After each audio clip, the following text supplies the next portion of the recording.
जय श्री कृष्ण। इस वीडियो में हम जानेंगे कि कार्तिक पूर्णिमा व्रत कब है।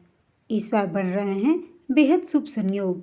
जानिए पूजा का शुभ मुहूर्त, पूजा विधि एवं इसके पीछे की पौराणिक कथा। कार्तिक पूर्णिमा व्रत की तारीख को लेकर दुविधा बनी हुई है।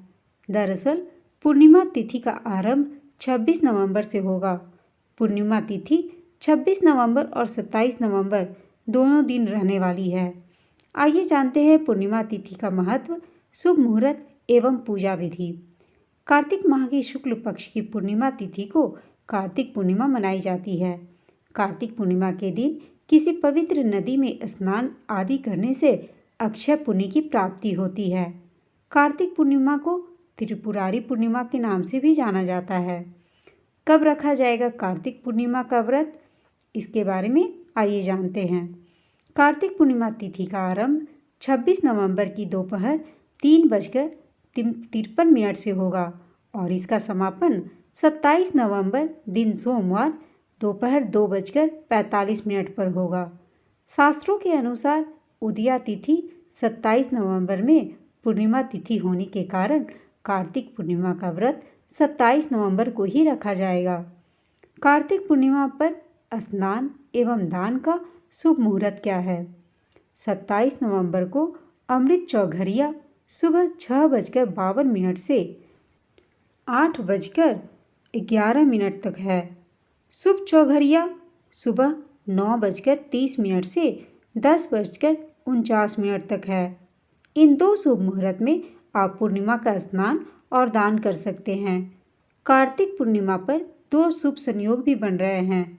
दरअसल 27 नवंबर सोमवार के दिन सर्वार्थ सिद्धि योग और शिव योग का संयोग रहेगा।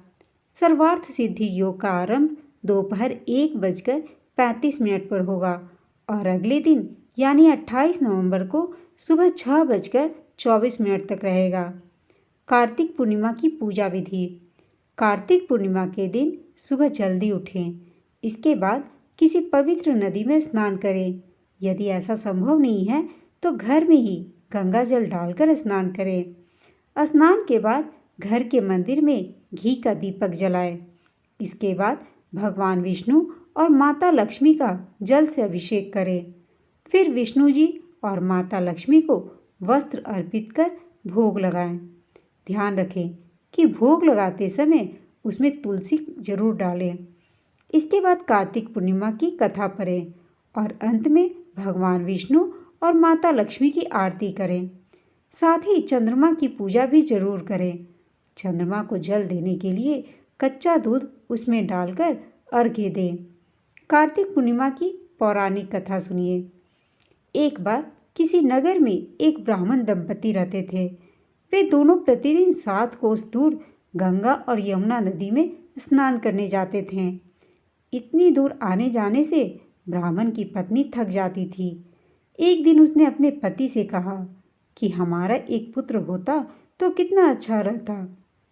पुत्र की बहू आती तो हमें घर वापस आने पर खाना बना हुआ मिलता और बहू घर का काम भी कर देती।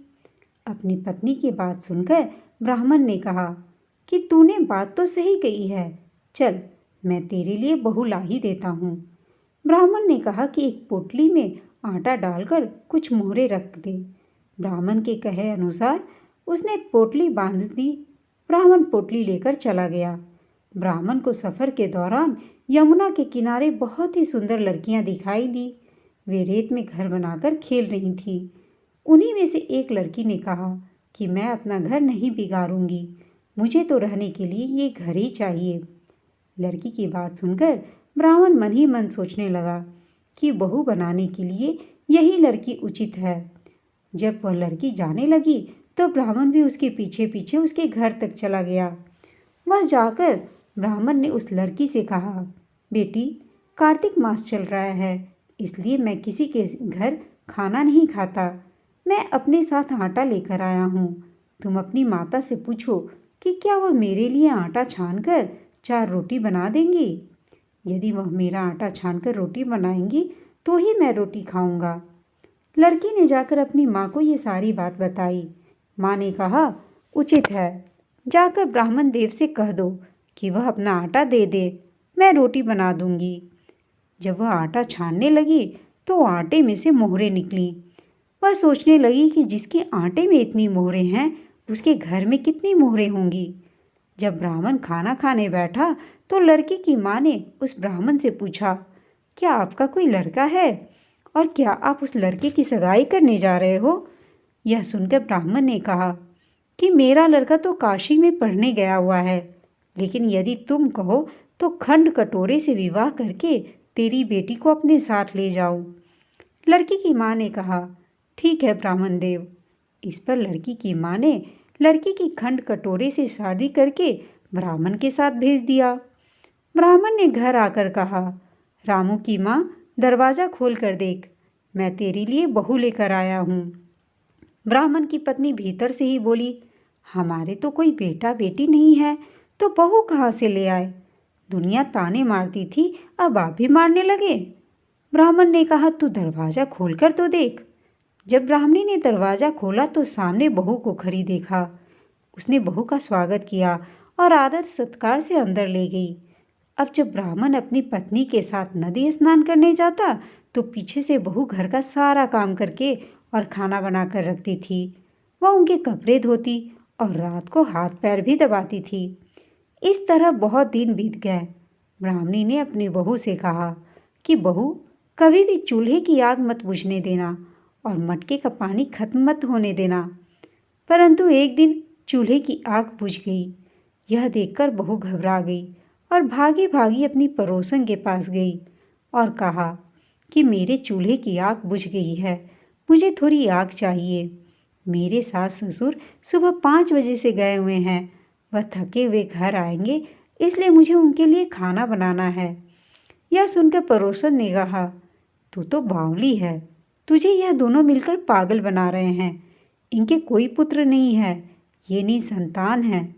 बहू ने कहा, नहीं, ऐसा मत बोलो, इनका बेटा तो बनारस काशी में पढ़ने गया है।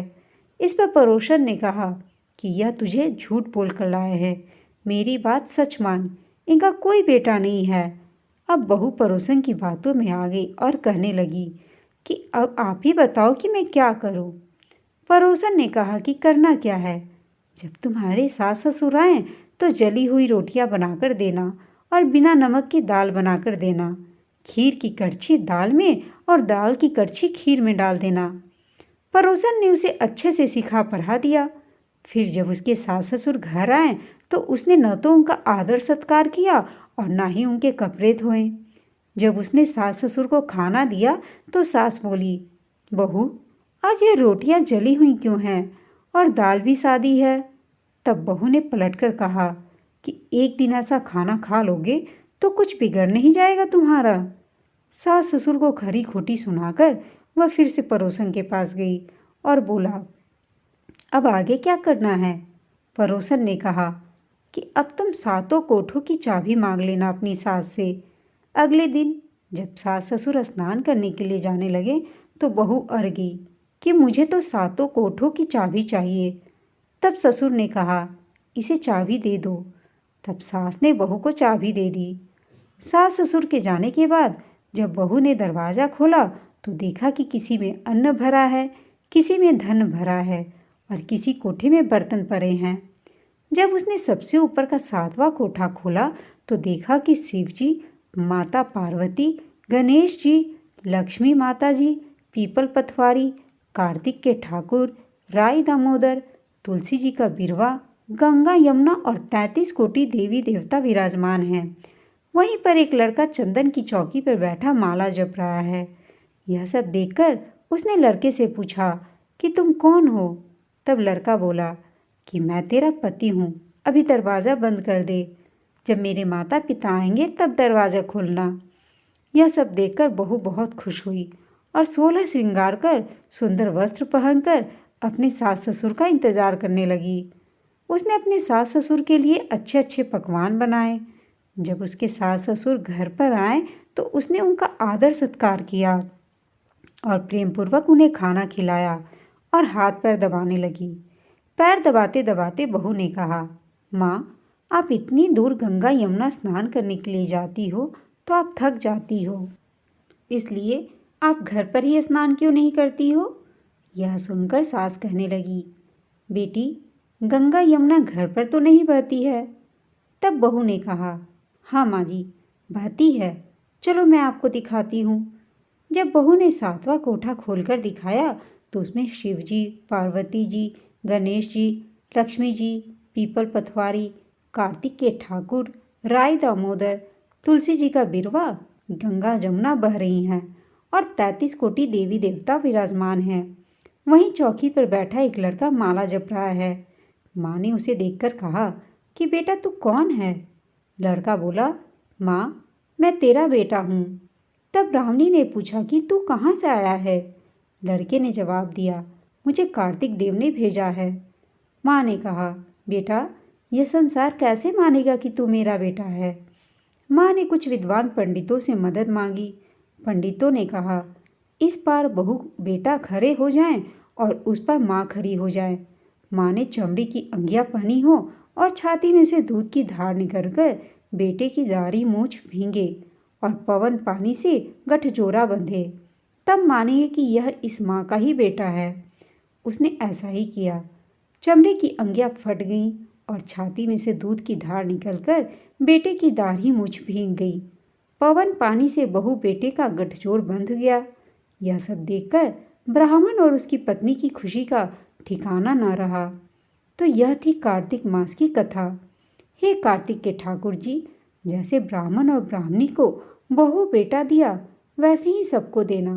कार्तिक मास की कथा कहने और सुनने वाले सब पर अपनी कृपा करना। दोस्तों, आपको कार्तिक पूर्णिमा की जानकारी एवं कथा कैसी लगी, कृपया कमेंट करके ज़रूर बताएं। वीडियो पसंद आया हो तो लाइक करें और ऐसे ही और भी बहुत सारी कहानियों को सुनने के लिए मेरे चैनल को सब्सक्राइब अवश्य करें। आप सबका धन्यवाद।